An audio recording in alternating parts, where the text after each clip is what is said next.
Bab 701. Sebenarnya, kau benar. Saat mereka berjalan menuju kota di sepanjang dinding luar peternakan lebah, Zhao Yu memberitahu Su Jinmei, setelah kita sampai di pendaratan, hanya ada satu hal yang kita lakukan, yaitu mencari Miao Ying. Ditambah lagi, kita hanya menggunakan satu metode untuk mencarinya. Ya, kami memeriksa rekaman video pengawasan di semua toko. Su Jinmei tiba-tiba menyadari sesuatu dan menatap Zhao Yu. Maksudmu, rekaman video yang kami minta dari pemilik toko itu berisi sesuatu yang seharusnya tidak direkam, dan itulah yang menyebabkan situasi ini sekarang. Awalnya, aku benar-benar berpikir begitu. Zhao Yu mengangguk. Mungkin, salah satu rekaman video pengawasan merekam tempat kejadian perkara dari sebuah geng kriminal. Terlepas dari apakah itu pembunuhan atau pertukaran narkoba, kita pasti telah menyinggung mereka secara tidak sengaja, dan sekarang mereka membalas dendam. Ya, aku sudah memikirkan itu sebelumnya, kata Su Jinmei dengan emosional. Aku pikir video itu pasti merekam sesuatu yang berhubungan dengan kasus gadis Thailand itu, jadi mereka membunuh gadis Thailand itu dan meninggalkannya di kamar kami untuk menjebak kami. Dia kemudian berkata dengan mata terbelalak, "Ya Tuhan. Pantas saja kau terus membawa tablet kami kemana-mana. Kalau memang seperti dugaanmu, bukankah itu berarti kami menyimpan bukti yang bisa membuktikan ketidakbersalahan kami? Tuan, cepatlah. Apakah tablet itu benar-benar anti-air? Bisakah dinyalakan? Jangan khawatir. Tabletnya baik-baik saja, tapi aku belum selesai." Zhao Yu mengernyitkan alisnya dan berkata, "Meskipun tebakan kita tampaknya masuk akal, tidak masuk akal untuk menjelaskannya lebih lanjut saat ini." Sama seperti yang kukatakan sebelumnya. Zhao Yu lalu merentangkan tangannya dan tampak tak berdaya. "Apa yang kau katakan sebelumnya?" Su Jinmei awalnya bingung, tetapi kemudian dia tiba-tiba teringat. "Oh, kau mengatakan bahwa jika kita benar-benar menemukan rahasia geng kriminal itu, mereka bisa saja datang kepada kita secara langsung daripada mencoba menjebak kita." Dia kemudian bertanya, "Tuan, bagaimana jika komplotan kriminal itu sama gilanya dengan Anda? Maksudnya, mereka melakukan semua ini hanya untuk menonton pertunjukan. Untuk melihat betapa kacaunya situasi yang akan kita hadapi. Apa maksudmu dengan orang gila sepertiku?" Zhao Yu menggelengkan kepalanya dan bertanya. "Pikirkanlah, The Landing hanyalah sebuah pulau kecil. Apakah geng kriminal harus membuat keributan seperti itu? Apakah mereka sebodoh itu? Mereka menarik perhatian semua polisi di Selandia Baru, jadi apakah mereka tidak takut bahwa semuanya akan dipublikasikan lebih cepat sekarang?" Ini benar. Su Jinmei mengernyitkan alisnya. Wow, membingkai, membunuh, menembak polisi dan membunuh Han Dewang juga. Ini terlalu gila. Kasus seperti itu pasti akan muncul di sampul depan setiap publikasi Selandia Baru. Ya, Zhao Yu mengangguk dan berkata, "Jika aku adalah para penjahat ini, setidaknya aku akan mencoba mencuri rekaman video pengawasan. Tidak perlu membuat keributan seperti itu, kan?" Benar, Su Jinmei akhirnya mengerti. Dia lalu menghela napas dan berkata, "Ini benar-benar tidak masuk akal. Lihat, kita harus menelusuri seluruh situasi ini lagi." Zhao Yu kemudian menjelaskan dengan sabar, jika Han Dewang bukan penyebabnya, dan juga bukan geng kriminal, maka hanya ada satu kemungkinan yang tersisa. "Ada apa?" Su Jinmei penasaran. Zhao Yu menggigit bibirnya terlebih dahulu, lalu berkata dengan sungguh-sungguh, "Miao Ying." "Hah? Apa?" Mendengar nama Miao Ying, Su Jinmei tercengang. Dia mengedipkan matanya dan bertanya, "Tuan, apakah Anda bercanda? Anda pikir itu perbuatannya? Apa yang sedang terjadi? Apakah kalian berdua sedang bermain-main atau semacamnya?" "Tentu saja tidak." Zhao Yu segera menjelaskan, "Kami tidak akan mempermainkan nyawa manusia. Murid, pikirkan baik-baik. Lihat apakah aku benar. Izinkan aku bertanya kepadamu, tidakkah menurutmu apa yang kami alami agak tidak dapat dijelaskan?" "Tentu saja." Su Jinmei mengangguk dan berkata, "Aku harap ini mimpi. Kenapa kau tidak membiarkanku menggigitmu dan melihat apakah itu sakit?" "Yah, karena kejadiannya sangat tidak bisa dijelaskan, kupikir pasti ada hubungannya dengan Miao Ying," kata Zhao Yu. "Kami datang ke sini untuk mencari Miao Ying. Kalau tidak, mengapa kami harus terlibat dengan insiden tingkat tinggi seperti itu? Tunggu dulu. Kau membuatku bingung, kata Su Jinmei. Katakan sekali lagi, mengapa kita harus menghadapi insiden tingkat tinggi hanya karena kita mengangkat topik tentang istri guru? Jinmei, aku ingin jujur padamu. Zhao Yu menghela napas. Sampai sekarang, aku tidak tahu mengapa Miao Ying meninggalkanku. Selama ini, aku telah memikirkan banyak kemungkinan. Aku bahkan membayangkan bahwa dia pergi untuk menyelamatkan dunia. Dia menggelengkan kepalanya, lalu menambahkan, namun, di antara semua kemungkinan yang kupikirkan, ada satu yang memiliki kemungkinan tertinggi. Miao Ying dan keluarganya mungkin sedang melawan musuh yang kuat. Musuh itu bisa siapa saja. Bisa jadi geng kriminal yang hebat, seorang pembunuh, atau bahkan seluruh bangsa. Ya Tuhan, seluruh bangsa. Su Jinmei terkejut dengan kata-katanya. Aku hanya menebak, tetapi keberadaan musuh yang kuat mungkin nyata. Apakah kau mengerti? Zhao Yu terus menjelaskan ketika dia melihat Su Jinmei mengangguk. Pikirkan baik-baik. Apakah kau ingat betapa gugupnya Miao Ying dalam rekaman video pengawasan dari kafe? Saya ingat. Dia bahkan membawa senjata, kata Su Jinmei. Miao Ying pasti sedang bersiap menghadapi sesuatu yang berbahaya. Zhao Yu berkata dengan percaya diri. Karena itu, orang-orang yang harus dia hadapi pasti sangat terampil dan profesional.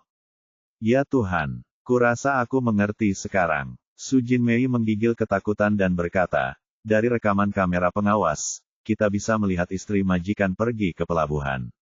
Jadi, dia mungkin berhasil. Mungkin dia membunuh seseorang atau mencuri sesuatu dari seseorang. Kalau begitu, dia pasti naik feri dan pergi. Ya, Zhao Yu mengangguk puas dan berkata, Miao Ying pasti berhasil. Ya, tapi, kemudian kami pergi mencarinya dan meminta rekaman video pengawasan dari toko-toko. Kata Su Jinmei. Jadi, orang-orang jahat itu tahu bahwa kami sedang mencari istri majikan. Jadi, mereka tidak membunuh kita, tetapi menjebak kita dengan menggunakan cara-cara yang brutal. Zhao Yu menggertakkan giginya dan berkata, tujuan mereka adalah untuk melihat apakah mereka bisa memaksa Miao Ying keluar dengan menggunakan kita berdua. Ah, ya Tuhan, Su Jinmei tercengang. Bagaimana ini bisa terjadi?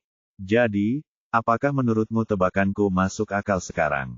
Tanya Zhao Yu. Landing itu seperti pulau kematian. Tampaknya ada banyak rahasia yang mengejutkan di pulau ini. Bab 702. Aku sangat mengenal bayiku. Zhao Yu tersenyum pahit dan berkata, jika tidak ada yang sangat serius, dia pasti tidak akan meninggalkanku. Jadi, masalah yang dia hadapi pasti masalah besar. Lawan yang dia lawan pasti di luar imajinasi kita. Kita celaka. Kita hanya mencari seseorang, dan kita dalam masalah besar. Kata Su Jinmei dengan sedih. Tuan, pernahkah Anda berpikir bahwa musuh yang bahkan istri Tuan tidak dapat lawan mungkin terlalu kuat untuk kita berdua tangani? Bukannya aku meremehkanmu, tapi bahkan jika kita menata pikiran kita dan menemukan pembunuh yang sebenarnya, apa yang bisa kita lakukan? Jangan lupa, kita adalah pelarian. Kata Su Jinmei putus asa. Dia kemudian menambahkan, Anda sendiri yang mengatakannya, orang-orang itu profesional. Jadi, mereka pasti akan menghancurkan buktinya. Lihat, pengawasan hotel itu pasti sudah dimodifikasi, jadi kita tidak akan pernah bisa membersihkan nama kita. Apa yang harus kita lakukan? Zhao Yu segera memberi isyarat agar dia diam sambil berkata dengan tidak sabar, murid, kamu telah meremehkan gurumu. Pertempuran baru saja dimulai, jadi jangan memuji semangat musuh dan meremehkan semangat kita sendiri. Pertempuran. Su Jinmei hampir terjatuh setelah mendengar kata itu. Oh, kumohon, kita sekarang adalah pelarian. Lagi pula, kita bahkan tidak tahu di mana musuh berada, tetapi kau berani berbicara tentang pertempuran. Dia mendesah. Lagi pula, apakah kau sudah melihat bagaimana Han Dewang tewas? Kita bahkan tidak tahu dari mana peluru itu berasal. Untuk sebuah pertempuran, setidaknya kita harus bisa melihat lawan kita. Ketika Su Jinmei menyebut peluru itu, Zhao Yu teringat pada dua peluru menyeramkan itu. Pada saat itu, dia menyadari bahwa dia belum menjelaskan tentang peluru itu. Peluru pertama ditembakkan menembus balkon hotel, tetapi tidak ada bangunan di sekitar balkon. Peluru yang menembak Han Dewang bahkan lebih menyeramkan dan tidak dapat dipercaya. Cek-cek, Zhao Yu teringat sesuatu yang lain saat teringat peluru itu. Awalnya, dia mengira peluru pertama ditembakkan dari lantai atas mereka dari dalam hotel. Ia mengira, saat mereka berada di lantai 3, penjahat itu mungkin tergantung terbalik di balkon lantai 4 untuk menembakkan peluru dari sana. Ternyata, itu bukan tembakan yang mustahil. Tapi bagaimana dengan Han Dewang? Bagaimana mereka membunuhnya? Mereka berdua sudah sangat jauh dari hotel, dan mobil polisi sudah sangat jauh di belakang mereka. Secara teori, tidak ada yang bisa mengejar mereka. Jadi, dia jadi bertanya-tanya. Di mana pembunuh yang menembakkan peluru itu bersembunyi? Tuan, apa yang terjadi? Anda tampak tidak sehat. Apa yang Anda pikirkan tadi? Su Jinmei melihat bahwa Zhao Yu bersikap canggung. Tunggu, jangan bicara. Zhao Yu menghentikannya dan mulai berpikir dengan hati-hati. Meskipun dia tidak mengerti tentang peluru, dia tahu bagaimana dia harus menyelidiki masalah ini. Pertama-tama, ia mengetuk perangkat yang disebut memory replay device di kepalanya. Ia kemudian memutar ulang adegan saat Han Dewang ditembak. Karena video yang diperoleh dapat diputar ulang berkali-kali dan dapat diperlambat atau dijeda, Zhao Yu dapat melihat semuanya dengan sangat jelas. Pada akhirnya, ketika dia menonton ulang adegan di mana Han Dewang terbunuh, dia terkejut. Dia tidak dapat menahan diri untuk tidak mengangkat kepalanya. Namun, dia baru saja mengangkat kepalanya 10 derajat, ketika dia tiba-tiba teringat sesuatu dan menundukkan kepalanya lagi. Pada saat yang sama, dia melihat ke arah Su Jinmei. Tuan, apa yang baru saja Anda pikirkan? Cepat, katakan padaku. Su Jinmei menyadari bahwa Zhao Yu bertingkah aneh, jadi dia mendesaknya untuk berbicara. Zhao Yu menenangkan dirinya dan berpura-pura tenang saat ia menarik Su Jinmei menuju peternakan lebah. Hei, Tuan, kenapa kita kembali? Su Jinmei bingung. Bukankah kita akan ke kota? Kenapa kita berjalan kembali ke hutan? Aku lelah. Ayo istirahat. Kemudian, Zhao Yu menariknya kembali ke hutan sebelum Su Jinmei bisa mengeluh lebih jauh. Karena pendaratan itu termasuk dalam iklim sedang Pasifik, tanaman-tanaman di pulau itu umumnya tinggi dan rimbun. Saat mereka berdua memasuki hutan, mereka disambut oleh udara yang lembab dan pengap. Lingkungan di sekitarnya gelap, dan mereka tidak dapat melihat apapun. Namun, Zhao Yu terus berjalan lebih jauh bersama Su Jinmei selama beberapa menit dalam kegelapan hingga mereka mencapai kedalaman hutan, di mana mereka berhenti di depan sebuah pohon tinggi. Zhao Yu mendorong Su Jinmei ke belakang pohon dan berkata dengan lembut, Jinmei, tunggu aku di sini. Jangan bergerak, aku harus mengurus sesuatu. Tunggu aku di sini, mengerti? Tuan, jangan terlalu misterius, oke? Aku benar-benar takut. Apa yang akan Anda lakukan? Su Jinmei bertanya dengan cemas. Set. Zhao Yu melambaikan tangannya agar dia diam, lalu berkata, jika aku menyuruhmu menunggu, maka kamu harus menunggu saja. Hentikan omong kosongmu. Kemudian, Zhao Yu berbalik dan menghilang dalam sekejap mata. Zhao Yu berjalan di sepanjang rute yang telah mereka lalui sebelumnya. Sambil berjalan, ia menghabiskan 200 poin yang terkumpul pada sistem tersebut. Ia menggunakan poin tersebut untuk memperkuat detektor tak terlihat yang akan digunakannya. Setelah diperkuat, jangkauan yang dapat dijangkau oleh detektor tak terlihat itu telah berlipat ganda dari sebelumnya 20 meter menjadi 40 meter. Pada akhirnya, setelah jangkauannya diperluas, Zhao Yu akhirnya menemukan benda yang dicarinya. Saya mengerti. Akhirnya, Zhao Yu mengerti apa yang terjadi dan dari mana dua peluru menyeramkan itu berasal. Ketika Zhao Yu menonton ulang video saat Han Dewang ditembak, dia menyadari sesuatu yang sangat aneh. Sebelum Han Dewang meninggal, ia sempat mengulurkan tangannya dan hendak membuka pintu mobil di sisi penumpang. Tepat saat itu, suara tembakan pun terdengar. Lalu, darah segar Han Dewang berceceran di seluruh kaca mobil. Saat Zhao Yu terbakar oleh ketidaksabaran dan ketakutan, dia tidak melihat dengan jelas bagaimana Han Dewang kehilangan nyawanya. Saat itu juga, dia akhirnya melihatnya dengan jelas dan merasa heran. Ini karena Han Dewang telah tertembak di punggungnya, tetapi peluru menembus dadanya dan menyebabkan darah berceceran di jendela mobil. Namun, Zhao Yu tahu kekuatan peluru itu. Jika peluru itu membunuh Han Dewang seketika seperti itu, peluru itu pasti akan mengenai kaca mobil. Tidak hanya akan memecahkan kaca mobil, tetapi juga mungkin akan mengenai Zhao Yu juga. Akan tetapi, jendela mobilnya jelas masih utuh, bahkan tidak ada jejak peluru.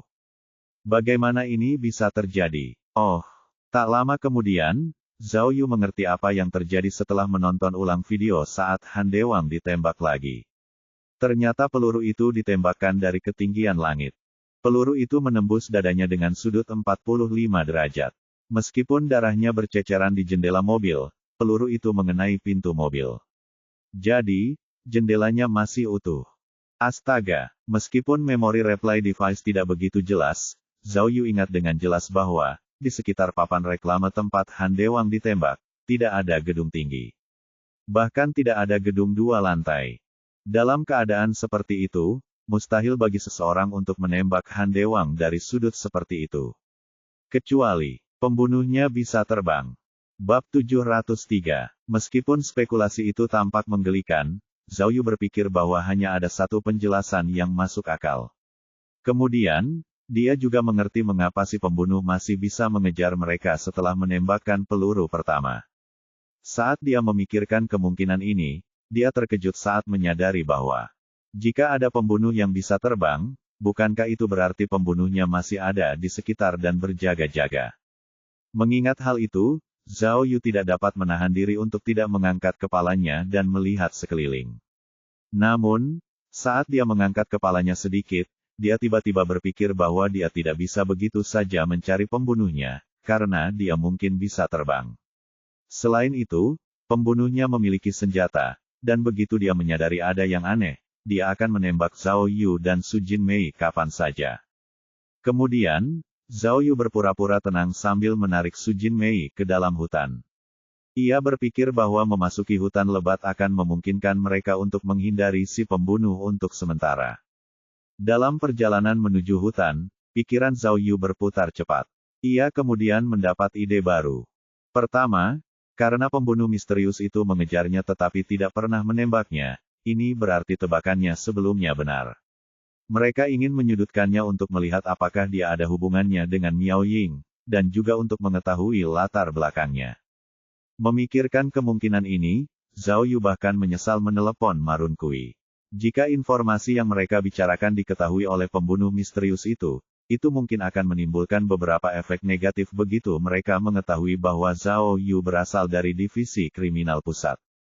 Kedua, Zhao Yu tentu tahu bahwa mustahil pembunuh manusia bisa terbang di langit. Oleh karena itu, ia memutuskan bahwa pembunuhnya kemungkinan besar bukan manusia, melainkan alat terbang, seperti pesawat tanpa awak. Namun, Zhao Yu tidak tahu banyak tentang senjata berteknologi tinggi. Dia hanya selalu mendengar Zheng Ke mengangkat topik senjata berteknologi tinggi ketika dia berada di kelompok investigasi khusus. Zheng Ke pernah menyinggung fakta bahwa militer Amerika telah menciptakan pesawat nirawak mini. Ukurannya kecil, seperti capung, sehingga orang-orang tidak akan menyadarinya. Selain kemampuannya untuk menyelidiki dan menguping, hal yang paling menakutkan tentang pesawat nirawak mini adalah ia membawa bahan kimia peledak di dalamnya. Begitu ia mendekati tubuh seseorang dan membakar dirinya sendiri, ia dapat membunuh seseorang. Kedengarannya tidak masuk akal, tetapi Zhao Yu telah diyakinkan bahwa hal seperti itu benar-benar ada. Akan tetapi, Zhao Yu tahu bahwa pesawat nirawak yang membunuh Han Dewang seharusnya bukan pesawat nirawak jenis itu, melainkan pesawat nirawak penembak jenis lain, yang bahkan lebih mengerikan. Sejak mereka kabur, Zhao Yu mengaktifkan detektor tak terlihatnya. Jadi, jika ada pesawat nirawak yang benar-benar mendekati mereka, dia seharusnya bisa mengetahuinya. Namun, karena tidak ada respons dari detektor, dia tidak bisa mengerti apa maksudnya. Ya, Zhao Yu kemudian menyadari bahwa, jika benda itu tidak tertangkap oleh detektor, berarti pesawat tak berawak itu berada lebih jauh darinya. Dengan kata lain, pesawat itu berada di luar jangkauan deteksi 20 meter. Kemudian, bahkan setelah Zhao Yu dan Su Jinmei memasuki hutan, dia masih tidak berhenti menyelidiki. Dia menggunakan peramban tak terlihat untuk memeriksa semuanya. Secara khusus, dia mengetik beberapa kata, seperti pesawat tanpa awak, pembunuhan, dan peluru tajam ke dalam peramban. Dan, lihatlah, siapa yang mengira bahwa benar-benar ada pesawat tanpa awak yang dapat melepaskan tembakan di dunia. Peramban tak terlihat berfungsi dengan baik. Peramban ini dapat mencari hal-hal yang tidak dapat ditampilkan oleh situs web biasa. Berdasarkan hasil pencarian, ada pesawat tanpa awak yang menembakkan senjata api yang baru-baru ini ditemukan oleh perusahaan pembuat senjata di Amerika Serikat. Mereka menggunakan peluru ringan yang memiliki daya tembus tinggi untuk mengatasi kekurangan antara gaya tanding tembakan senjata api dan daya dorong pesawat nirawak. Oleh karena itu, terciptalah pesawat nirawak penembak senjata api yang dimulai dengan huruf K. Semua detailnya ditulis dengan jelas di browser. Tidak hanya ada pengantar yang terperinci, tetapi bahkan ada cetak biru yang sederhana. Menurut pengantarnya, karena ketidakstabilan drone tersebut tidak akan diproduksi secara massal. Bahkan, drone tersebut belum diproduksi. Hanya ada beberapa unit yang ada. Dikatakan bahwa, selain pembunuhan, drone itu bahkan mampu melakukan pengenalan wajah, pelacakan otomatis, pengendalian jarak jauh dan fungsi menakjubkan lainnya seperti meledakkan diri. Bajingan, melihat hasil pencarian di browser, Zhao Yu memahami sesuatu yang lain saat jantungnya terus berdetak. Seseorang yang memiliki dan menggunakan senjata pembunuh yang mematikan yang diciptakan oleh militer Amerika dan masih dalam tahap penelitian bukanlah orang biasa. Oleh karena itu, kasus ini bukan hanya tentang kemampuan drone, tetapi juga jelas terkait dengan adanya pendukung yang kuat. Setelah menyadari hal ini, Zhao Yu merasa lega.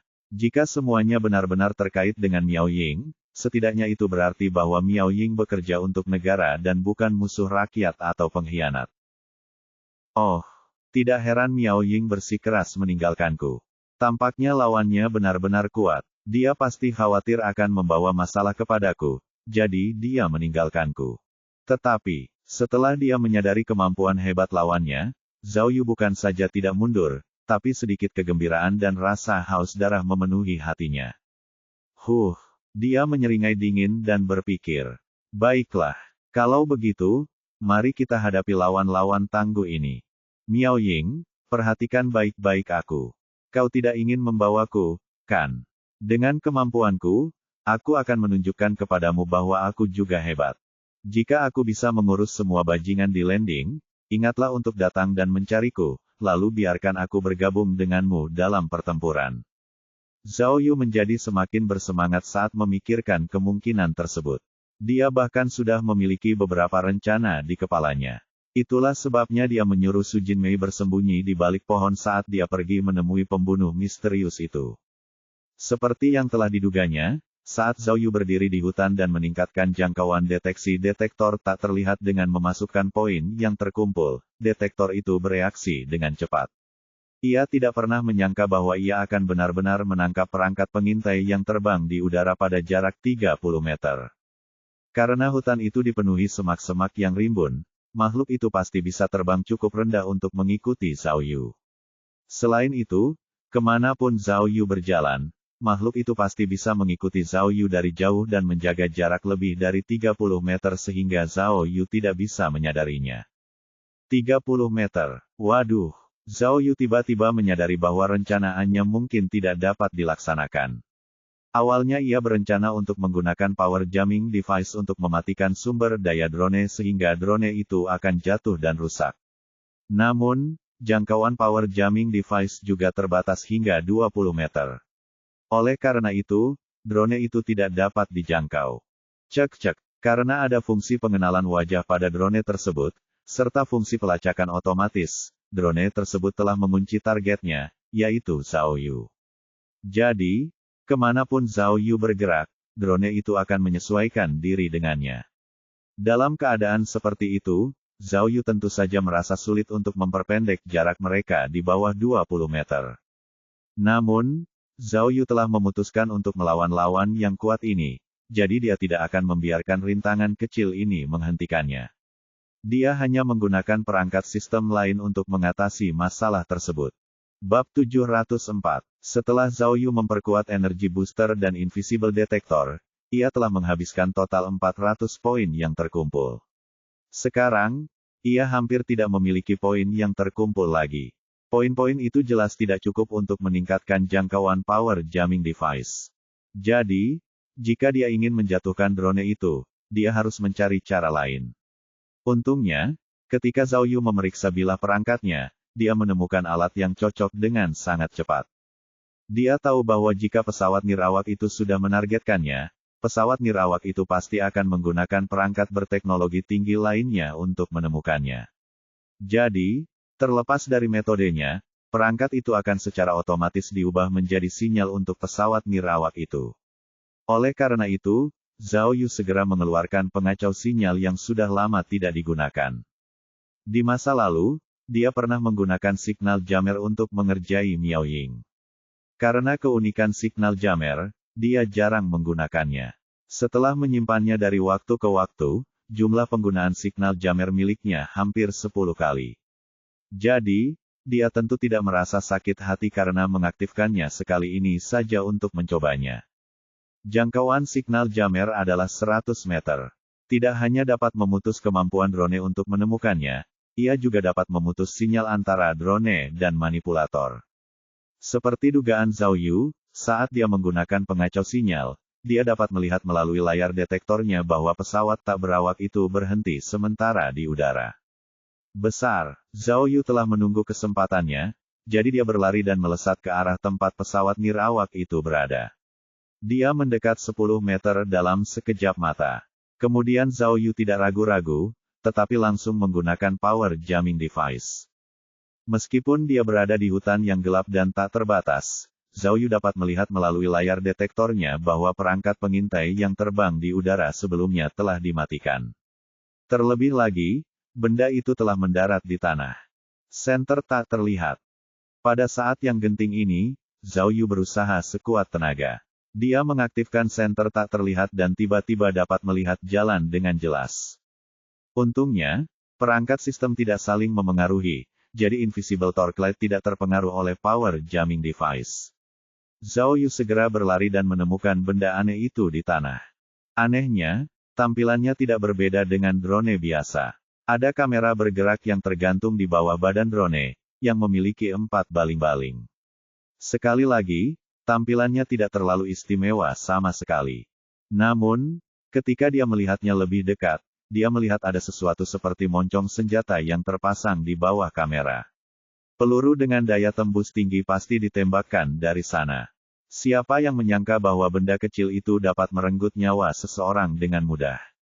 Han Dewang pasti terbunuh oleh benda kecil ini. Awalnya, Zhao Yu menemukan sebuah batu dan ingin menghancurkan pesawat nirawak itu menjadi berkeping-keping agar ia bisa melampiaskan amarahnya. Namun, ia teringat bahwa pengantar di Peramban mengatakan bahwa pesawat nirawak militer biasanya membawa bahan kimia peledak dan memiliki fungsi penghancuran diri. Oleh karena itu, ia tidak begitu yakin apa yang akan memicu ledakan itu, jadi ia tidak berani bertindak gegabah. Akhirnya, ketika dia berjongkok untuk melihatnya lebih dekat, detektor di kepalanya memberikan respons lain.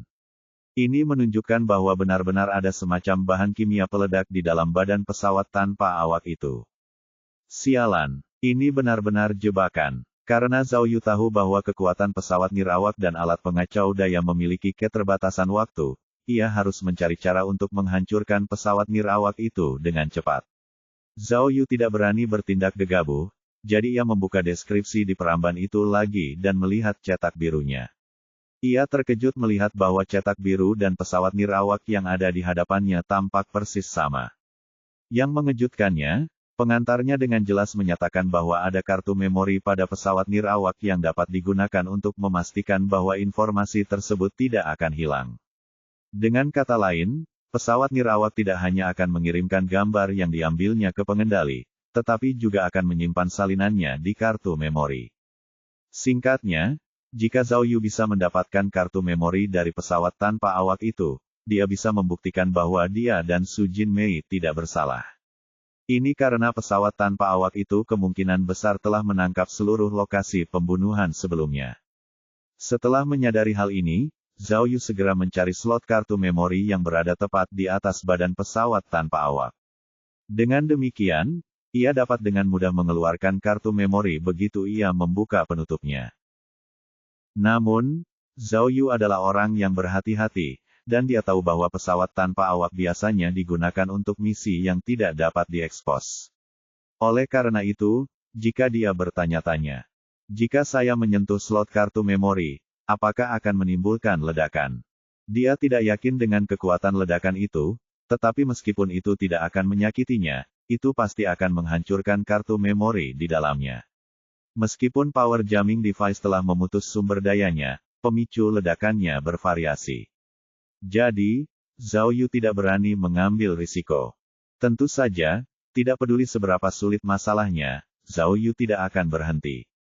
Dia berpikir sejenak, lalu menyusun rencana.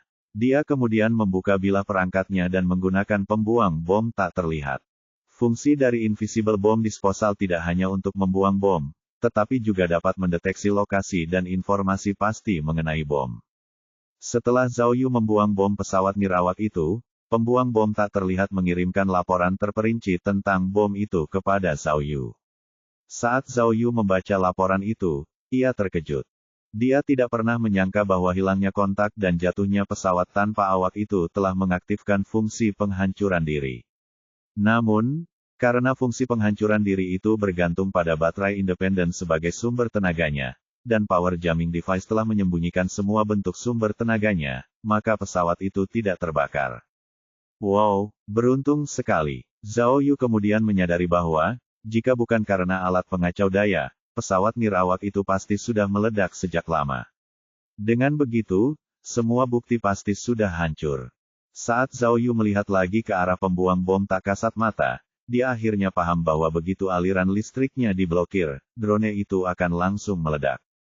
Apa yang saya tunggu? Zhao Yu dengan cepat membuka slot kartu memori dan mengeluarkan kartu memori. Namun, Zhao Yu ragu-ragu sejenak setelah mengeluarkan kartu memori. Jika dia tidak membuang bom, pesawat nirawak itu akan meledak nanti.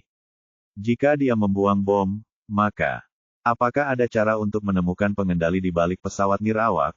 Seperti menggunakan perintah peretas untuk memasukkan perintah ke dalam pesawat nirawak dan mengendalikannya dengan tablet saya. Atau mungkin memasang pelacak GPS pada pesawat nirawak, sehingga dapat mengarahkan saya ke pendukung di balik layar. Hai, aku tahu. Pada saat itu, Zhao Yu teringat sesuatu. Ada Invisible Analyzer di bilah perangkat saya. Mengapa saya tidak menggunakannya untuk menganalisis drone? Informasi yang diberikan oleh Invisible Analyzer tentu saja lebih rinci daripada informasi yang ada di browser. Karena itu, ia berharap dapat menemukan semacam rahasia melalui informasi ini. Ia segera menggunakan Invisible Analyzer pada pesawat nirawak itu, sementara sistem itu memberinya informasi terperinci tentang pesawat nirawak itu. Selain fungsi-fungsi yang telah disebutkan pada peramban itu, seperti pengenalan wajah, pelacak target otomatis, penghindaran rintangan otomatis, dan sebagainya, peramban itu juga memberikan tanggal pasti pembuatan pesawat nirawak itu, serta perincian yang menyebutkan bahwa pesawat nirawak itu dapat dikendalikan dalam radius 10 km dan dapat terbang selama 20 jam. Saat Zhao Yu membaca laporan tersebut, ia tiba-tiba tertarik pada salah satu deskripsinya. Meskipun drone itu mengesankan, ia hanya bisa menembakkan satu peluru dalam satu waktu. Kemudian, ia harus mengisi ulang peluru secara manual untuk tembakan berikutnya. Cek-cek, ia hanya dapat menembakkan satu peluru dalam satu waktu. Dengan kata lain, setelah menembakkan satu peluru ke polisi di hotel, ada seseorang yang mengisi ulang peluru untuk drone itu.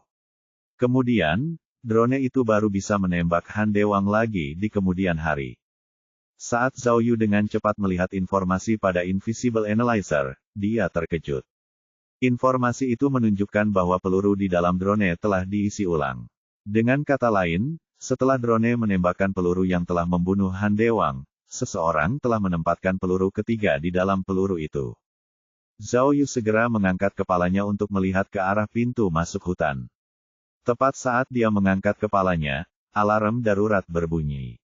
Hah, bahaya. Zhao Yu bereaksi sangat cepat. Begitu alarm darurat berbunyi, dia langsung tiarap di rumput. Akhirnya, tepat saat dia mendarat di tanah, ada peluru yang melesat melewatinya, yang datangnya langsung dari tempat dia berdiri tadi. Bab 705. Tepat setelah peluru itu meleset dari sasarannya, Zhao Yu teringat sesuatu.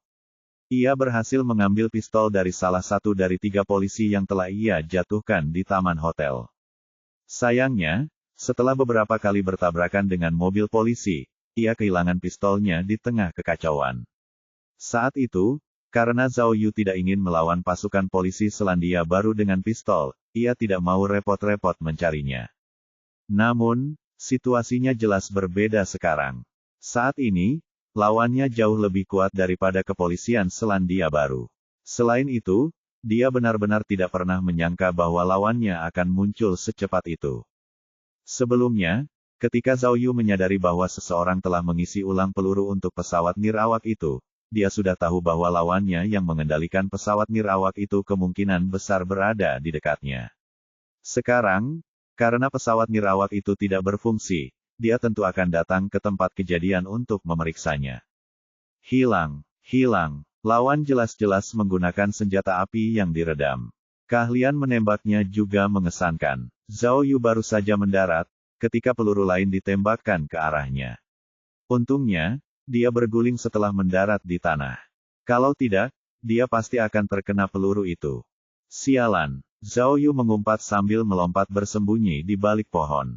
Karena Zhao Yu telah menggunakan rompi anti pelurunya, dan dia bahkan tidak memiliki jubah gaib atau senjata lainnya, dia benar-benar dalam posisi yang kurang menguntungkan.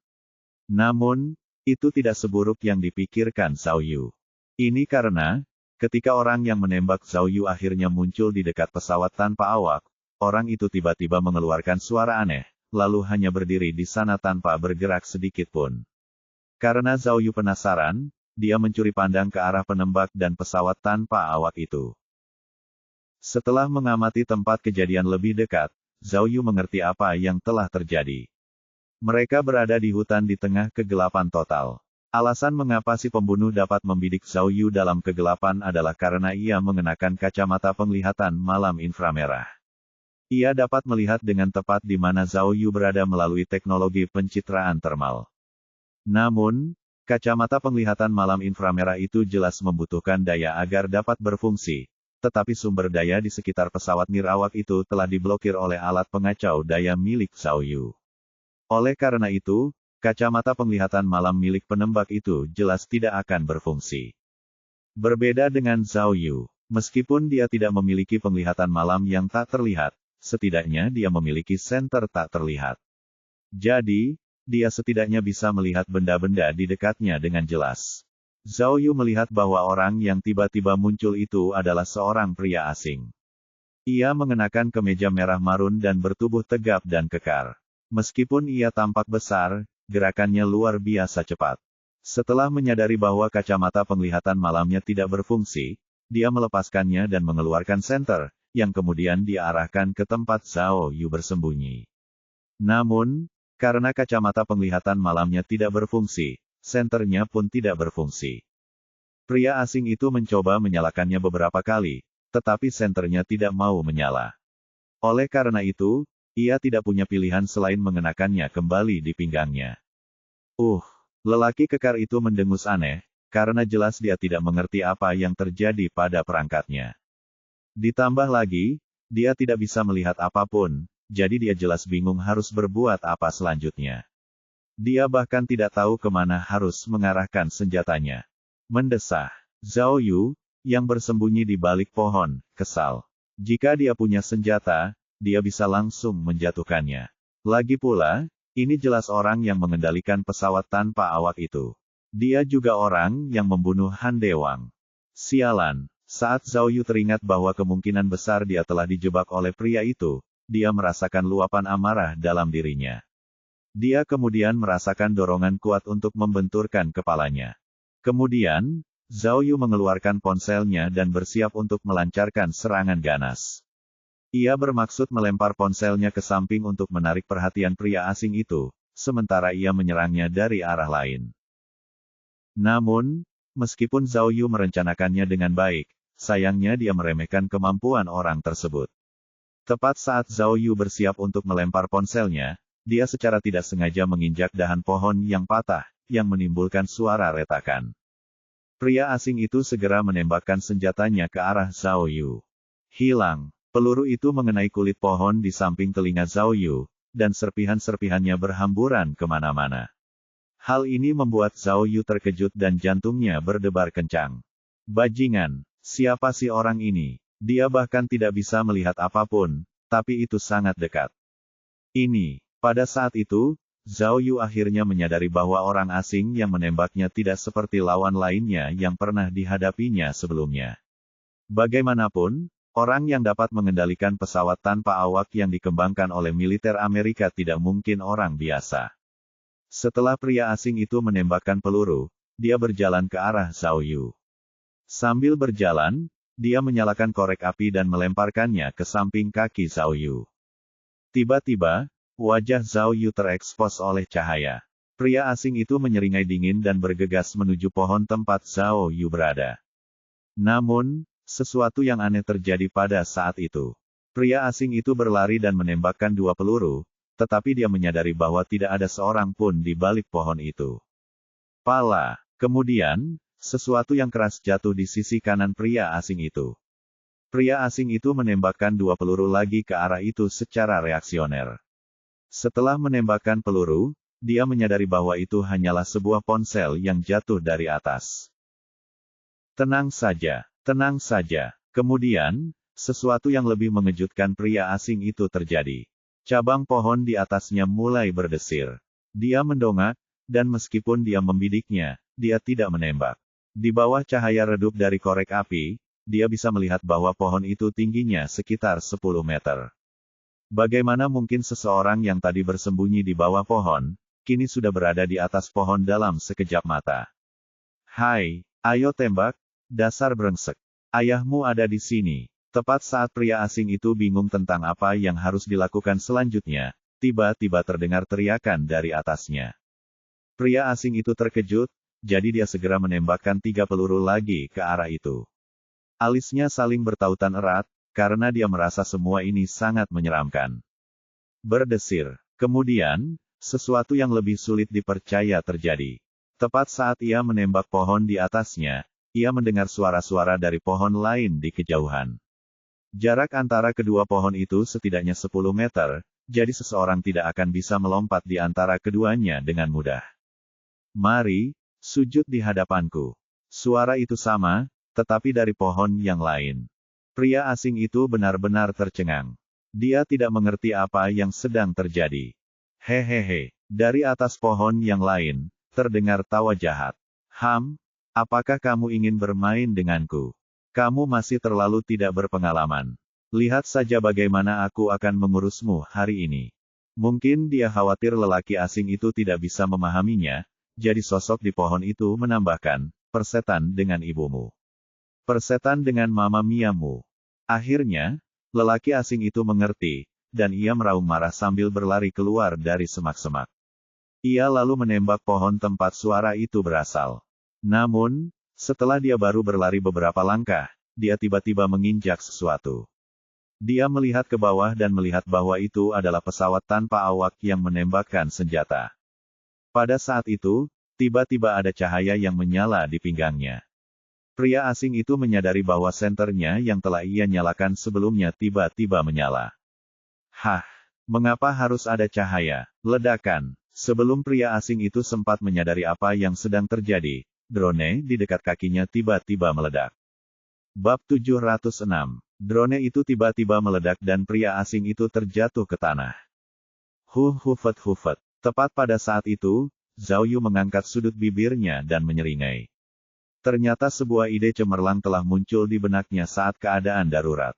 Dia merencanakannya, tetapi dia tidak pernah benar-benar berpikir bahwa itu akan berhasil. Dia tahu bahwa orang asing itu kemungkinan besar adalah mata-mata profesional, dan dia juga tahu bahwa orang itu bersenjata dan memiliki keahlian menembak yang hebat. Jadi, jika Zhao Yu bertarung langsung dengan orang itu, dia jelas akan berada dalam posisi yang kurang menguntungkan. Oleh karena itu, ia memutuskan untuk melakukan langkah yang tidak terduga. Ia berpikir bahwa ia mungkin juga menggunakan perangkatnya untuk mempermainkan pria itu. Bagaimanapun, Zhao Yu telah dimanipulasi oleh orang ini begitu lama, ia akhirnya ingin memanfaatkan kesempatannya untuk membalikkan keadaan. Oleh karena itu, pada saat yang genting itu, Zhao Yu tidak ragu untuk menggunakan alat khusus yang disebut pesawat tak terlihat untuk terbang di atas pohon yang tinggi itu. Begitulah cara dia berhasil mengelabui pria asing itu. Ditambah lagi, dia sudah lama berencana menggunakan fungsi penghancur diri dari drone itu untuk menghabisi lawannya yang kuat. Jadi, dia sengaja terbang di atas pohon, tempat drone itu berada, dan mengejek lawannya untuk memprovokasinya. Tanpa diduga, si brengsek itu tertipu. Saat dia mendekati pesawat nirawak itu, Zhao Yu segera memutus alat pengacau daya. Kemudian, pesawat nirawak itu langsung meledak. Wahaha, ketika Zhao Yu melihat pria asing itu tergeletak di tanah, dia merasa jauh lebih baik. Dia kemudian berpikir dalam hati. Kau lihat, inilah yang kau dapatkan jika menginjak kaki seorang Raja Dewa. Kemudian, Zhao Yu mengendalikan pesawatnya dan terbang ke darat. Dia ingin menginterogasi pria asing itu untuk mendapatkan jawaban.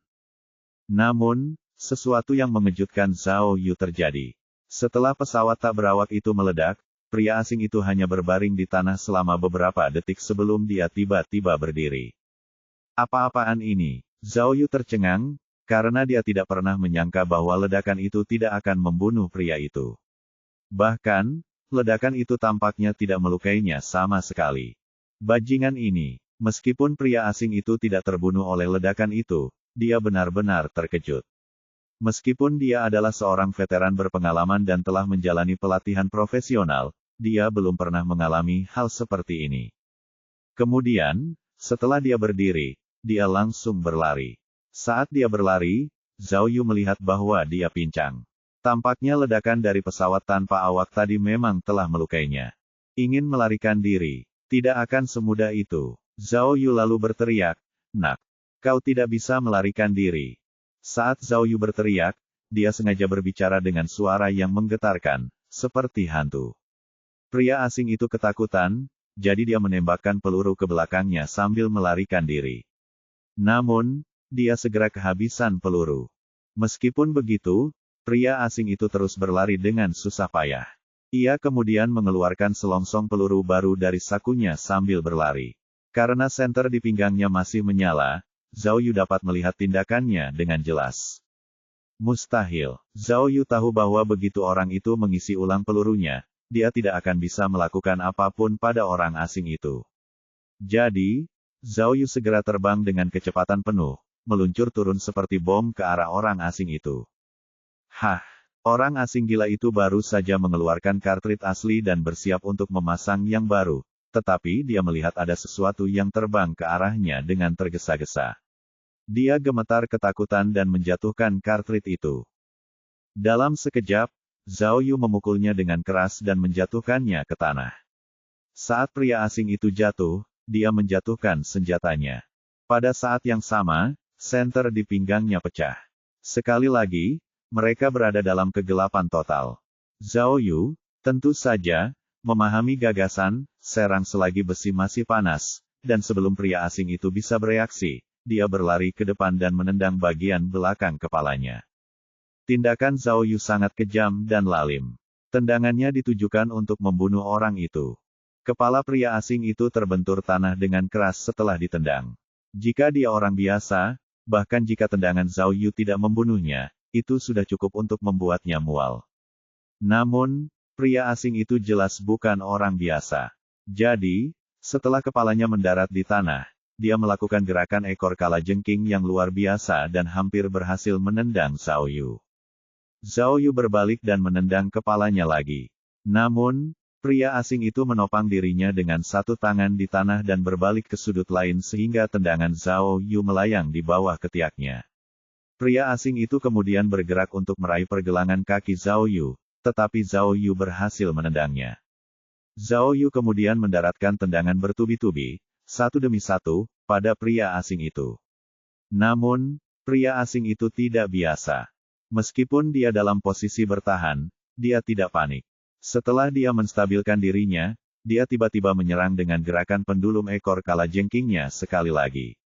Kali ini, dia membidik dada Zhao Yu.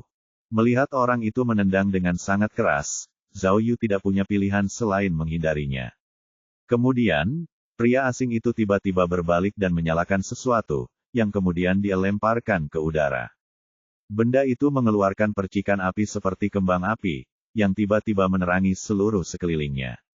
Zhao Yu kemudian melihat bahwa itu adalah tongkat petir yang menyala. Berkat tongkat petir itu, lelaki asing itu akhirnya bisa melihat lagi. Pada saat itu, ia tampak kembali ke kenyataan dari keterkejutannya sebelumnya.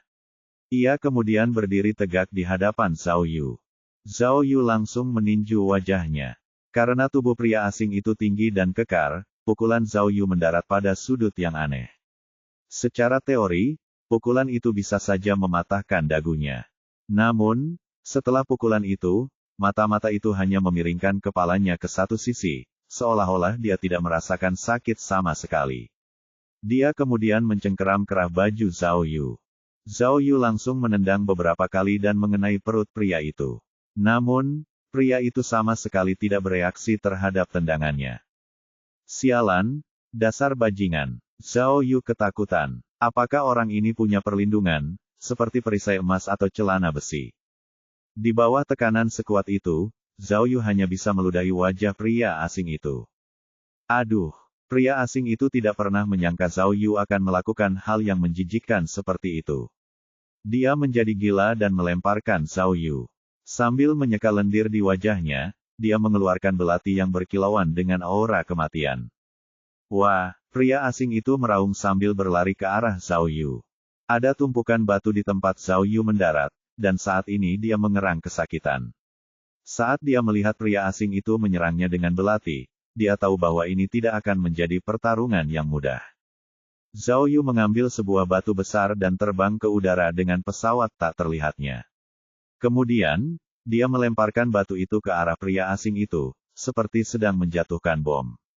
Pria asing itu terkejut. Berkat tongkat petir, dia bisa melihat dengan jelas bahwa Zhao Yu terbang begitu saja, tanpa peralatan apapun. Kekonyolan itu di luar pemahamannya. Dalam keadaan sangat terkejut, dia ragu-ragu sejenak. Dia kemudian dengan cepat menangkis batu itu dengan lengannya.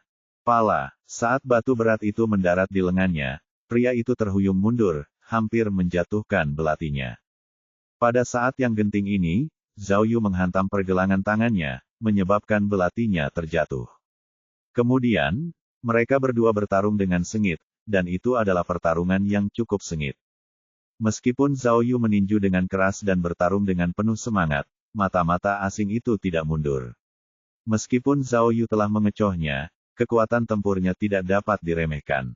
Dia mencari kesempatan untuk melakukan serangan balik, dan segera, dia menyebabkan Zhao Yu berada dalam masalah besar. Seiring berjalannya waktu, ketika pria asing itu berangsur pulih, Zhao Yu merasa pertarungannya menjadi terlalu berat. Kemampuan orang itu tidak dapat dibandingkan dengan lawan-lawan Zhao Yu sebelumnya. Dia tidak bertarung dengan pola yang diperhitungkan, tetapi dengan kecepatan dan kekuatan yang ekstrim. Setiap pukulan dan tendangan akan mengenai salah satu titik terlemah Zhao Yu. Terlebih lagi, orang itu seperti logam di sekujur tubuhnya. Meskipun Zhao Yu liar dan kasar, dia tetap khawatir bahwa dia dalam posisi yang tidak menguntungkan.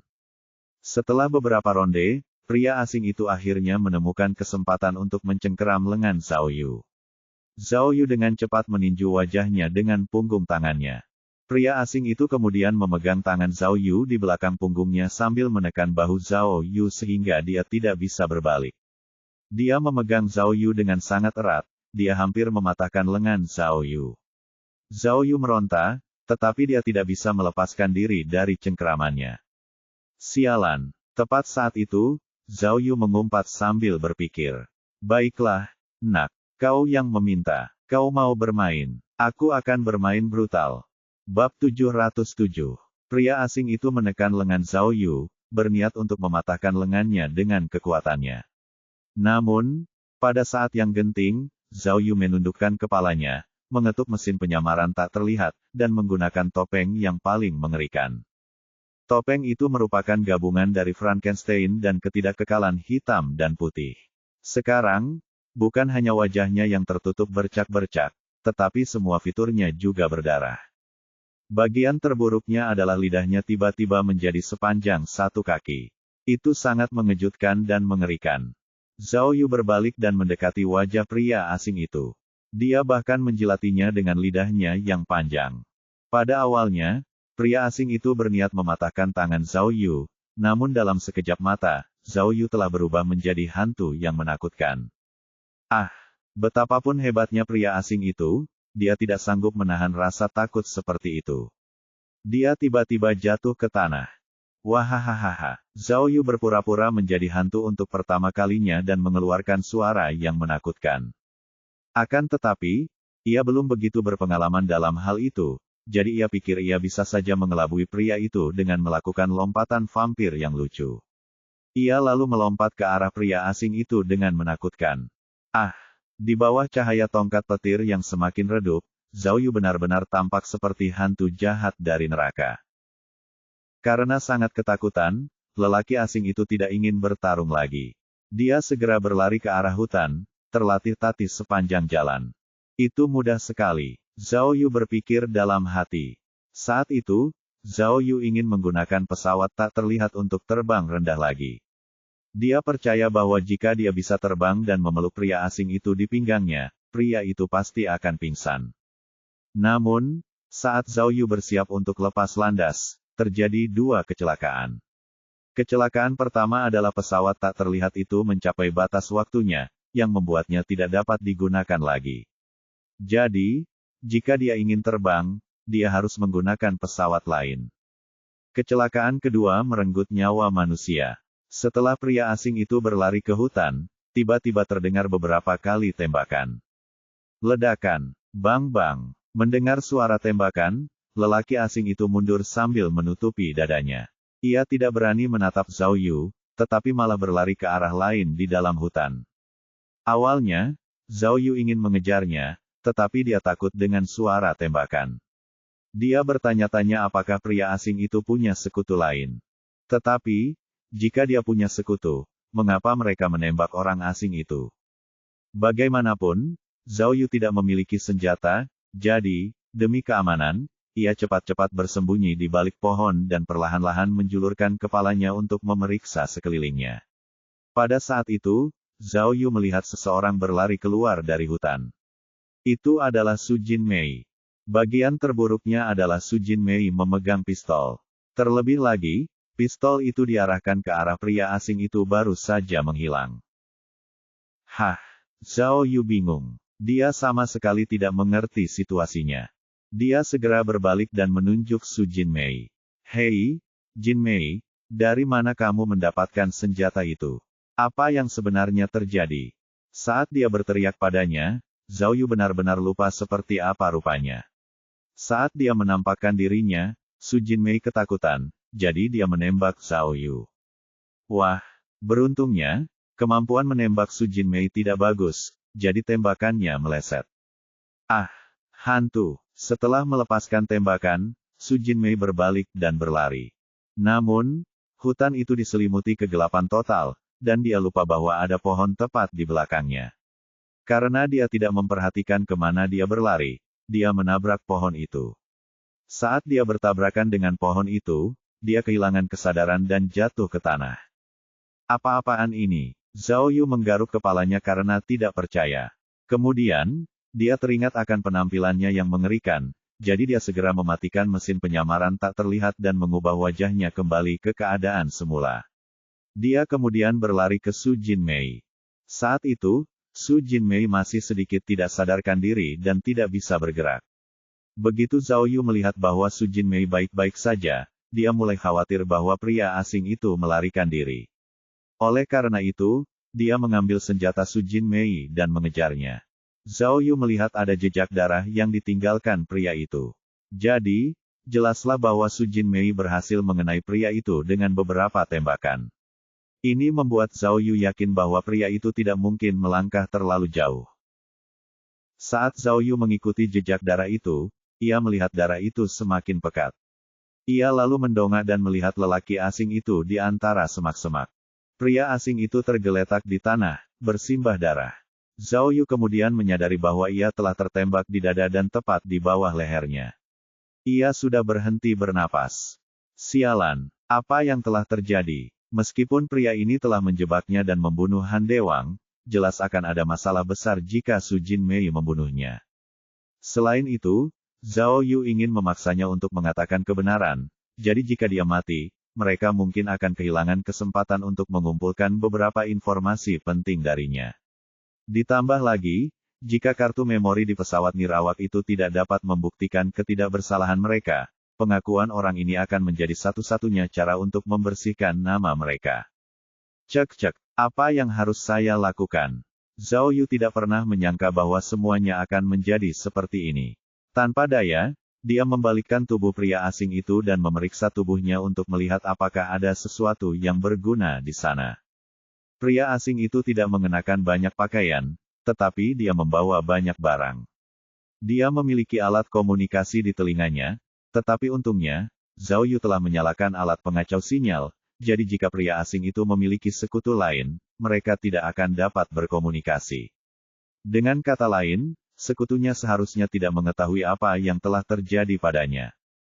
Kemudian, Zhao Yu menemukan ponsel lipat lama, sepasang kunci mobil, dan perangkat yang tampak seperti Game Boy. Zhao Yu merasa bahwa perangkat itu mungkin yang mengendalikan drone tersebut. Sambil melihat-lihat barang-barang itu, Zhao Yu berpikir. Ia mencoba mengikuti petunjuk apapun untuk menemukan cara menemukan sekutu pria ini. Tepat saat Zhao Yu sedang mencari mayat itu, Su Jinmei berteriak dengan suara penuh air mata dari hutan, "Zhao Yu, Tuan. Zhao Yu, di mana Anda?" Wow. Mendengar suaranya yang merengek, Zhao Yu menghela napas. Meskipun Su Jinmei adalah beban, dia hanyalah seorang gadis yang tidak berpengalaman. Jadi, dia tidak bisa menyalahkannya. Jika mempertimbangkan semua hal, dia cukup tangguh untuk tidak mengalami gangguan mental setelah apa yang baru saja terjadi, jadi itu pasti memberinya beberapa poin tambahan. Mendengar panggilan Su Jinmei, Zhao Yu segera berjalan ke arahnya dan bertanya, "Apa yang kukatakan tadi? Kenapa kau tidak mau mendengarkan?" Zhao Yu tentu saja menegurnya saat mereka bertemu untuk menegaskan kembali otoritasnya sebagai tuannya. Namun, Su Jinmei, yang ketakutan, langsung melompat ke pelukan Zhao Yu dan mulai meratap. Wow. Melihat Su Jinmei menangis, Zhao Yu kemudian bertanya, "Katakan padaku, mengapa kau datang ke sini? Dan, senjatamu, di mana kau mendapatkannya?" Wow. Su Jinmei menggigil ketakutan saat dia mengeluh kepada Zhao Yu, "Tuan, saya sangat takut. Tahukah Anda bahwa saya melihat hantu? Itu hantu sungguhan. Dan, hantu itu mengenakan sesuatu seperti yang Anda kenakan saat ini." Bab 708. Jangan khawatir. Sambil menuntun Su Jinmei keluar dari hutan, Zhao Yu terus menghiburnya, "Kamu pasti berkhayal. Dari mana hantu itu berasal? Jangan menakut-nakuti dirimu sendiri lagi." Sambil berbicara, mereka berdua meninggalkan hutan. Zhao Yu masih ingat dari arah mana pria asing itu datang, dan saat itu, mereka berjalan ke arah itu. Dia pikir bajingan itu pasti tidak akan berjalan ke sini. Lagi pula, karena dia bisa membuntuti Zhao Yu dengan cepat, dia pasti punya kendaraan yang cocok. Kunci mobil yang ditemukan Zhao Yu pada pria itu adalah bukti terbaiknya. Setelah mereka meninggalkan hutan, Zhao Yu mencoba menekan tombol buka kunci pada remote mobil. Ia berharap dapat menemukan mobil yang dimaksud. Seperti yang ia duga, ia hanya perlu menekan tombol beberapa kali, ketika ia melihat ada lampu depan mobil yang menyala di sebelah peternakan lebah. "Kemarilah, cepatlah." Zhao Yu menarik Su Jinmei ke arah mobil. Su Jinmei masih menggigil ketakutan. Dia memeluk lengan Zhao Yu erat-erat, mencoba bersembunyi dalam pelukannya. Saat mereka berdua semakin dekat ke mobil, Zhao Yu menyadari bahwa pria asing itu mengendarai mobil listrik 2 tempat duduk. Dia sangat besar. Bagaimana dia bisa masuk ke dalam mobil kecil ini? Zhao Yu menggelengkan kepalanya heran saat dia membuka pintu mobil. Dia kemudian mencari-cari di dalam mobil, tetapi dia tidak dapat menemukan sesuatu yang berguna. Mobil listrik itu hemat energi dan ramah lingkungan. Ditambah lagi, penampilannya cukup feminin. Zhao Yu melihat banyak mobil di pulau itu. Tampaknya orang-orang di landing punya satu di setiap rumah tangga. Ah, ini. Kemudian, Su Jinmei menyadari kesalahan lain yang telah dilakukannya. Apakah ini mobil orang itu? Tuan, di mana dia? Apa yang terjadi padanya? Apakah aku menembaknya? Benarkah? Jangan khawatir. Zhao Yu segera mendorong Su Jinmei ke kursi penumpang di dalam mobil sambil berusaha menghiburnya. Jangan terlalu banyak berpikir. Aku katakan padamu, orang itu adalah orang yang menjebak kita dengan menggunakan pesawat tanpa awak. Su Jinmei hampir putus asa. Saat itu, dia tampak mati rasa dan matanya berkaca-kaca. Begitu Zhao Yu melaju ke jalan raya, dia bertanya dengan suara bergetar, "Tuan, kemana Anda pergi?" "Aku tidak tahu," jawab Zhao Yu terus terang. "Tapi, aku tahu kita tidak bisa tinggal di sana. Kita harus pergi ke tempat lain dan terus menganalisis kejadian itu. Lagi pula, kau belum memberitahuku di mana kau mendapatkan senjatamu. Lagi pula, mengapa kau tidak mendengarkanku dan menungguku di bawah pohon? Aku ingin memberimu pistol itu." Su Jinmei menjelaskan, "Saat kau mengemudikan mobil polisi tadi, aku mengambil pistol itu dari mobil dan membawanya. Tapi, aku benar-benar lupa memberikannya padamu saat itu. Baru setelah kau pergi aku ingat bahwa aku seharusnya memberikan pistol itu padamu." Dia menundukkan matanya, jelas sedikit malu atas kelalaiannya. "Jadi, tidak lama setelah itu, aku pergi mencarimu. Lalu, aku mendengarmu mengumpat dan memaki dalam bahasa Inggris. Jadi, aku mengikuti suaramu. Lalu, aku melihatmu berkelahi dengan pria asing itu. Pria asing itu, dialah yang kutembak." Matanya membelalak. "Lalu, aku melihat dia mencengkerammu, dan aku ingin menolongmu, tetapi aku tersandung dan jatuh. Ketika aku berdiri, pria asing itu berlari ke arahku. Kupikir dia ingin membunuhku, jadi aku melepaskan tembakan ke arahnya. Aku benar-benar ketakutan. Apakah dia mati?" Zhao Yu belum mengangguk untuk memastikan ketakutannya, ketika Su Jinmei menggigil dan wajahnya memucat. Dia kemudian berkata, "Oh, baiklah. Saat itulah aku melihat hantu itu. Dia tampak sangat menakutkan. Kurasa aku juga melepaskan tembakan padanya." Tuan, Anda ada di sana. Mengapa Anda tidak melihatnya? Itu sangat menakutkan." Zhao Yu terdiam. Dia tidak tahu harus berkata apa. Dia tidak pernah menyangka bahwa mesin penyamaran tak terlihat itu begitu hidup hingga membuatnya sangat ketakutan. Untuk mengganti topik pembicaraan, Zhao Yu segera mengeluarkan kartu memori dan menyuruh Su Jinmei untuk menontonnya di tablet. Saat Su Jinmei menyalakan tablet, Zhao Yu bercerita singkat tentang pesawat nirawak itu. Ketika Su Jinmei mendengar bahwa ada bukti yang membuktikan bahwa dia tidak bersalah, dia tampak semakin percaya diri. Dia segera memasukkan kartu memori dan membuka video tersebut. Setelah membuka video tersebut, dia menemukan bahwa memang ada video pengawasan. Setelah menonton adegan pertama saja, Zhao Yu dan Su Jinmei sudah berseri-seri karena gembira. Zhao Yu segera memarkir mobilnya di tempat rahasia, sementara mereka menonton video itu dengan saksama. Meskipun kamera pada drone itu tidak menangkap siapa yang membawa gadis Thailand itu ke kamar hotel mereka, namun jelas terlihat apa yang terjadi setelah Zhao Yu dan Su Jinmei kembali ke kamar hotel. Awalnya, mereka berdua bercanda. Kemudian, Su Jinmei menemukan mayat di kamar mandi. Kemudian, polisi datang. Kemudian, pesawat nirawak itu melepaskan tembakan dan menimbulkan pertikaian. Kemudian dalam video tersebut, mereka dapat melihat bahwa pria asing itu telah mengisi ulang peluru di dalam pesawat nirawak, serta bagaimana Han Dewang tertembak. Video tersebut juga memperlihatkan Zhao Yu memukul mobil polisi dengan keras. Semuanya terekam di kamera pesawat nirawak itu. Bukti penting ini akan sangat membantu Zhao Yu dan Su Jinmei. Bukti ini dapat menunjukkan bahwa mereka dijebak. "Tuan, apa yang kita tunggu?" Su Jinmei segera memeluk tablet itu dan berkata, ayo kita pergi ke kantor polisi dan berikan mereka bukti ini. Tunggu sebentar, jawab Zhao Yu dengan kedua alisnya yang saling bertautan erat. Jin Mei, bukti ini tidak lengkap, karena orang yang meninggal tadi mungkin punya sekutu. Kau masih peduli jika dia punya sekutu? Su Jin Mei bersikeras, Tuan, kali ini, aku tidak bisa mendengarkanmu. Kita harus membuktikan ketidakbersalahan kita terlebih dahulu. Setelah itu, polisi dapat mengurus sisa insiden ini. Aku tidak bisa melakukan ini lagi. Jangan konyol, murid. Zhao Yu bahkan lebih gigih daripada Su Jin Mei. Dia menggelengkan kepalanya dan berkata, apakah kamu tidak menyadarinya? Ini tidak sesederhana yang kamu bayangkan sebelumnya. Kenapa? Kita punya bukti. Apa itu tidak cukup? Su Jin Mei bingung. Kemudian, Zhao Yu mengatakan sesuatu dengan nada getir, yang membuat Su Jin Mei tercengang.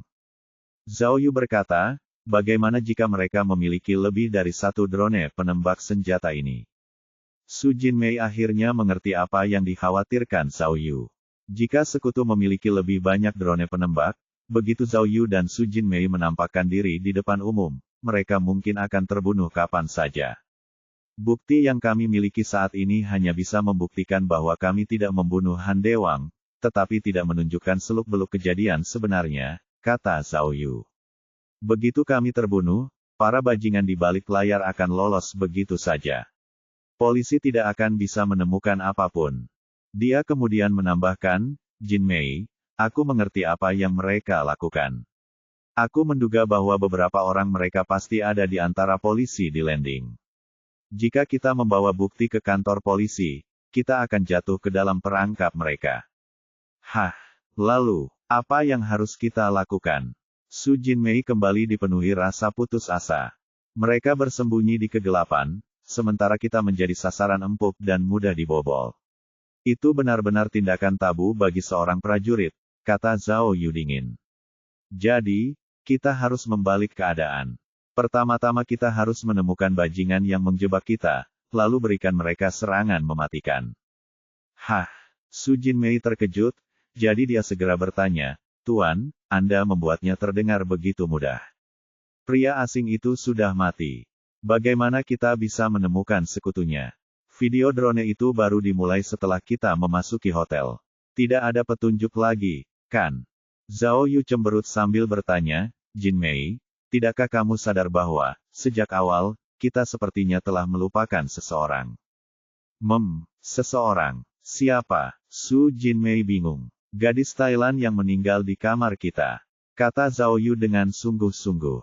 Menurutku, kematian wanita itu bukan karena kebetulan. Mungkin, jika kita bisa mengetahui mengapa dia dibunuh, kita bisa mengetahui kebenaran di balik seluruh kasus ini.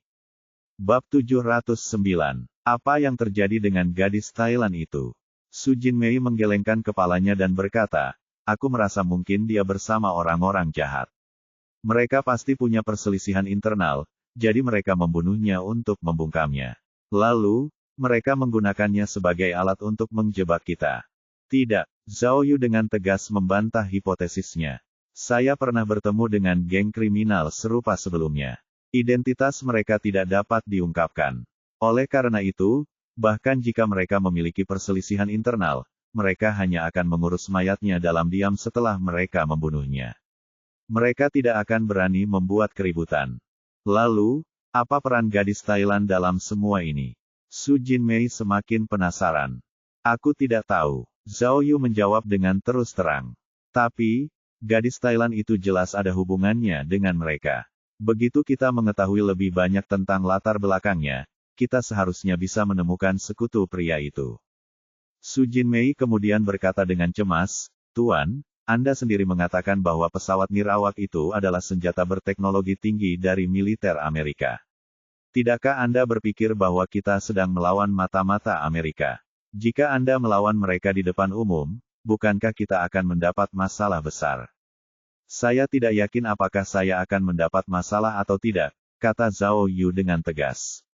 Namun, setiap ketidakadilan pasti ada pelakunya, dan setiap utang pasti ada debiturnya. Siapapun yang menyinggung saya, dia harus membalasnya. Bagaimanapun, kita harus hidup sesuai prinsip kita.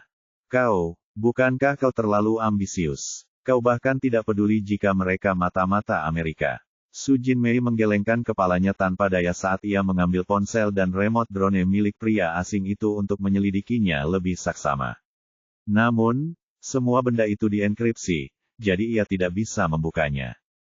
Lihat, rekaman video pengawasan di pesawat nirawak itu direkam saat kita memasuki hotel. Lalu, bagaimana dengan sebelum itu? Zhao Yu bertanya, mengapa pesawat nirawak itu tidak merekam rekaman gadis Thailand yang dibawa ke kamar hotel kita?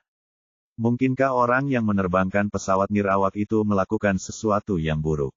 Zhao Yu menduga, dengan kata lain, orang yang memasukkan gadis Thailand itu ke kamar kami dan membunuhnya adalah orang yang sama yang mengendalikan pesawat nirawak itu. Tapi, untuk memindahkan orang yang masih hidup ke kamar kita, dia tidak mungkin meninggalkan jejak, kan? Dia tidak mungkin lolos dari semua kamera pengintai. Su Jinmei menggelengkan kepalanya. Aku tidak tahu. Mungkin mata-mata itu punya cara licik mereka sendiri, kata Zhao Yu. Mungkin mereka bahkan punya seseorang yang bisa diajak berkoordinasi di hotel. Tuan, kalau begitu, mengapa kita khawatir? Tanya Su Jinmei. Jika tebakanmu benar, pembunuhnya adalah orang asing, jadi bukankah itu berarti dia tidak punya sekutu? Hanya ada satu pesawat tanpa awak yang menembakkan senjata. Jadi, sebaiknya kita menyerahkan diri sekarang. Zhao Yu menggelengkan kepalanya dan berkata, itu tidak benar. Jika mereka bersusah payah menjebak kita, itu berarti mereka benar-benar ingin menggunakan kita untuk menemukan Miao Ying. Jadi, jelaslah bahwa Miao Ying melakukan sesuatu yang sangat serius. Matanya terbelalak saat dia melanjutkan, dia membunuh tokoh besar mereka dalam kelompok itu atau dia mencuri sesuatu dari mereka. Aku merasa dia pasti punya sekutu. Kita harus menemukan kebenaran untuk mengamankan keselamatan kita. Kalau begitu, carilah kebenarannya. Su Jinmei cemberut. Tapi, sekarang aku seorang pembunuh. Apa menurutmu itu akan mudah? Set. Zhao Yu menutup mulutnya dengan jari-jarinya untuk membuatnya diam, lalu berkata, kurasa, aku punya cara. Jika kita mendekatinya seperti saat kita menyelidiki kasus pada umumnya, jika kita bisa menemukan titik krusial, kita mungkin bisa menyelesaikannya. Jadi, mari kita tenang dan bicarakan ini sampai tuntas. Poin krusial, penalaran. Su Jinmei bertanya, bagaimana? Zhao Yu segera bertanya padanya, apakah kamu ingat saat kita melacak pergerakan Miao Ying? Miao Ying bersikap sangat gugup. Bukankah itu mungkin berarti dia belum mengambil tindakan? Tuan, pelan-pelan saja. Anda melaju terlalu cepat. Saya tidak bisa mengikuti. Su Jinmei menggelengkan kepalanya, jelas-jelas kewalahan. Setelah meninggalkan kedai kopi, dia menuju ke arah barat di sepanjang jalan perbelanjaan. Dalam perjalanan, dia menghilang di dekat hutan selama sekitar 20 menit, kata Zhao Yu. Kemudian, dia kembali dan berjalan menuju pelabuhan. Dia kemungkinan besar sudah meninggalkan landing. Ya, 20 menit itu. Su Jinmei bertanya-tanya. Periode waktu inilah yang paling membingungkannya. Saya sudah memeriksanya dengan saksama. Saya menyadari bahwa ketika Miao Ying pergi ke pelabuhan, dia tidak tampak gugup lagi. Mungkin itu berarti dia sudah menyelesaikan misinya. Zhao Yu menduga, dia meninggalkan pendaratan karena dia telah menyelesaikan misinya. Menyelesaikan misinya, Su Jinmei mengulangi kata-katanya sebelum akhirnya menyadari apa yang dimaksud Zhao Yu. Dia kemudian berkata, dengan kata lain, masalahnya terletak pada 20 menit saat dia menghilang. Kalau begitu, kami pernah meminta rekaman video pengawasan di sekitar sana, Zhao Yu cepat-cepat menambahkan. Ada 6 toko. Di antaranya, 202 baru saja mulai beroperasi dan belum memasang kamera pengawas, dan 1 mengatakan bahwa kamera pengawas mereka tidak berfungsi. Pada akhirnya, kami hanya berhasil mendapatkan rekaman video dari toko yang paling dekat dengan hutan. Ya, kata Su Jinmei, kami hanya melihat rekaman video pengawasan itu, dan istrimu tidak muncul dalam rekaman itu. Dengan kata lain, dia tidak memasuki hutan. Ya, Zhao Yu mengangguk. Dan, karena totalnya ada 6 toko, masalahnya ada di ke-6 toko itu. Toko yang menyediakan video pengawasan dan toko kosong di seberangnya bisa dihilangkan. Kata Su Jinmei. Kalau begitu, kita hanya punya 4. Ya Tuhan, apakah sekutu ada di salah satu dari 4 toko itu, dan karena kita meminta video pengawasan dari mereka, kita sendiri yang membuat kekacauan ini. Tidak, hanya tersisa 3. Kata Zhao Yu. Kita juga bisa menyingkirkan toko kosong lainnya. 3 toko tersisa. 2 toko lainnya tidak memasang kamera pengintai, dan ada 1 yang mengatakan kamera mereka tidak berfungsi. Kenang Su Jinmei. Tuan, apakah Anda ingat situasi saat itu? Di antara 3 toko itu, yang mana yang mencurigakan? Ya Tuhan. Tiba-tiba, Zhao Yu berkata dengan gembira, aku tahu yang mana. Itu yang di tengah. Dari persimpangan jalan, toko kedua di sebelah kanan. Yang katanya kamera pengawasnya tidak berfungsi. Su Jinmei mengenang, tapi, toko itu tampak biasa saja. Yang menjual madu, kan? Pemilik toko itu seorang wanita tua. Saat kami masuk, ada seorang petugas yang sedang mengepel lantai. Saya tidak melihat sesuatu yang aneh. Zhao Yu berkata, tapi, aku ingat dengan jelas bahwa ada mobil listrik yang diparkir di depan toko itu. Benarkah? Aku tidak ingat itu. Apakah menurutmu itu mobil listrik yang kita gunakan sekarang? Su Jinmei jelas terkejut. Saya sudah memeriksa 2 toko yang tidak memiliki kamera pengintai dengan saksama. Mereka benar-benar tidak memasang kamera pengintai. Mereka tidak berbohong, kata Zhao Yu. Jadi, yang tersisa hanyalah toko yang menjual madu. Lokasinya tepat di tengah-tengah zona buta. Jika Miao Ying masuk ke sana, kita tidak akan bisa melihatnya di video pengintai. Untuk memverifikasi spekulasinya, Zhao Yu ingin menggunakan perangkat pemutaran memori untuk menonton ulang situasi saat itu guna melihat apakah mobil listrik itu sama dengan yang mereka tumpangi sekarang. Saat itu, Su Jinmei berteriak kegirangan, Tuan. Saya rasa saya menemukan cara untuk membuktikannya. Kemudian, Su Jinmei membuka kunci tabletnya dan membuka aplikasi berbahasa Inggris. Meskipun Zhao Yu tidak dapat memahaminya, aplikasi itu tampak seperti aplikasi yang memiliki peta distrik komersial. Su Jinmei mengetuk layarnya beberapa kali dan dengan cepat menemukan toko tersebut di peta. Guru, Su Jinmei menjelaskan sambil menggunakan aplikasi tersebut, Han Dewang memperkenalkan aplikasi ini kepadaku. Aplikasi ini berisi informasi perjalanan lengkap di landing, dan juga berisi pengenalan terperinci untuk semua toko. Lihat, toko yang sedang kita selidiki bernama Honey Honey, dan berikut ini informasi tentang toko dan stafnya. Saat Su Jinmei mengetuk layar sekali lagi, beberapa foto anggota staf muncul di layar. Ketika mereka melihat foto-foto itu, Zhao Yu tercengang dan jantungnya berdebar sangat cepat. Bab 710. Anda benar sekali, kata Zhao Yu dengan tegas. Ketika kami meminta rekaman video pengawasan mereka, orang-orang itu bukan orang yang sama dengan yang ada di foto-foto ini. Manajer toko dan petugasnya semuanya berbeda hari itu. Deskripsi tersebut menyatakan bahwa toko tersebut tidak hanya menjual produk madu lokal, tetapi juga membuat kue madu dan makanan berbahan dasar madu lainnya. Deskripsi tersebut juga menunjukkan bahwa total karyawannya ada 3 orang, termasuk manajer toko. Kata Su Jinmei. Dia kemudian menambahkan, meskipun manajer toko itu seorang wanita, dia jelas bukan orang yang kita lihat di sana tempo hari. Saya tahu pasti, karena sayalah yang berbicara kepadanya.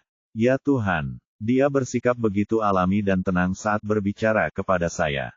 Apakah Anda benar-benar berpikir toko ini yang bermasalah? Kemungkinannya tinggi. Zhao Yu mengangguk. Jangan lupa, orang-orang itu semuanya profesional. Benarkah?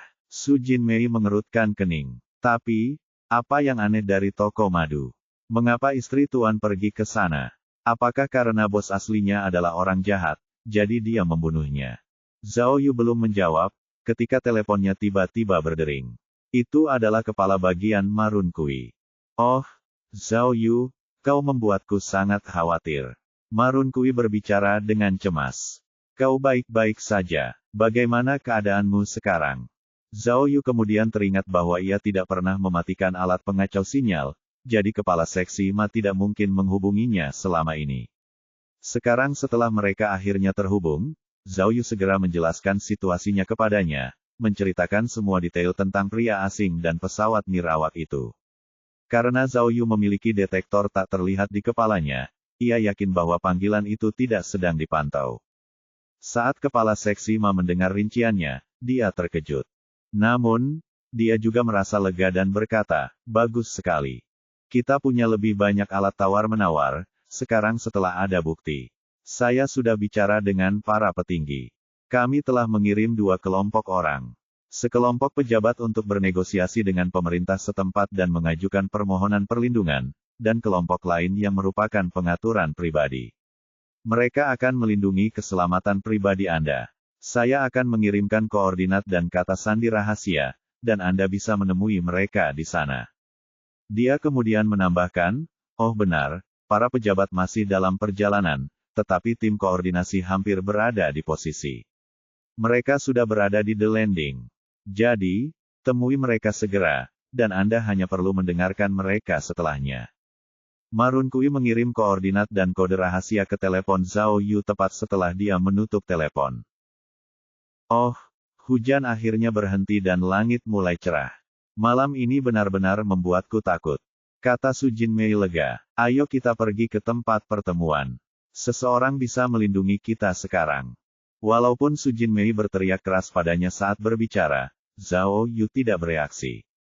Dia kemudian bertanya, Tuan, apa yang sedang Anda pikirkan? Cepatlah. Tim koordinasi ada di pantai sebelah barat pulau. Itu tidak jauh dari sini. Kita harus bertemu dengan mereka sebelum polisi datang. Baiklah. Zhao Yu berhenti sejenak, lalu menyalakan mobil dan menuju ke kota. Jinmei, buat salinan informasi pada kartu memori pesawat tanpa awak itu. Sebenarnya, buat beberapa salinan, untuk berjaga-jaga. Baiklah, Su Jinmei melakukan apa yang diperintahkan. Namun, saat dia selesai berbicara, dia menyadari bahwa Zhao Yu mengemudi ke arah yang salah. Mereka menuju ke jalan perbelanjaan. Dia juga jelas-jelas pergi ke arah barat dari jalan komersial. Tidak. Dia langsung berteriak pada Zhao Yu. Tuan, apakah Anda gila? Apa yang Anda pikirkan? Apakah Anda benar-benar berpikir untuk kembali ke toko yang mencurigakan itu? Ya, orang-orang itu berpengetahuan luas dan terlatih dengan baik. Begitu mereka mendengar suara perubahan, mereka pasti akan lari. Zhao Yu berkata dengan tegas. Jadi, kita harus menangkap mereka sekarang. Sialan, kau gila. Su Jinmei mencengkeram lengan Zhao Yu dan berteriak, Tuan, kau tahu orang-orang di toko itu semuanya mata-mata profesional.